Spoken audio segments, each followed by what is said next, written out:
Bonjour et bienvenue dans cet épisode 9 du Point Histoire sur Annonay, aujourd'hui consacré à l'évolution de la ville après la Seconde Guerre mondiale. Entre les années 50 et 80, Annonay va rentrer dans une longue phase d'agrandissement et de rénovation. Des travaux sont lancés un peu partout sur le bassin pour moderniser l'image sinistre et terne de la cité. Difficile de faire une liste complète de tous les travaux tellement il y en a. Le quartier de Kans change de visage, la Dôme se couvre pour laisser sa place à l'avenue de l'Europe, et tout autour de la ville, des dizaines et des dizaines de bâtiments sortent de terre peu à peu.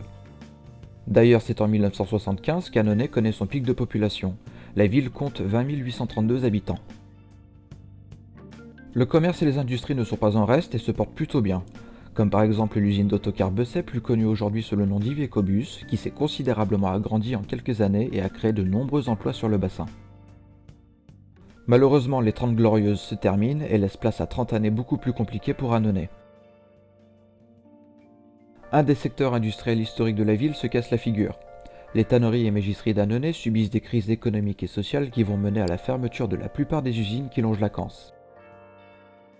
En 1987, la gare ferroviaire est définitivement fermée à son tour.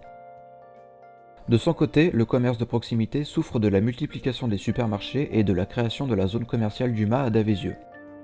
Presque la totalité des commerces de la rue Tournon, Boissy-d'Anglas et Francky-Kramer baissent le rideau définitivement dans les années 90. Autrefois très vivantes et commerçantes, ces rues sont laissées à l'abandon commercialement malgré des rénovations urbaines importantes dans les années 2000.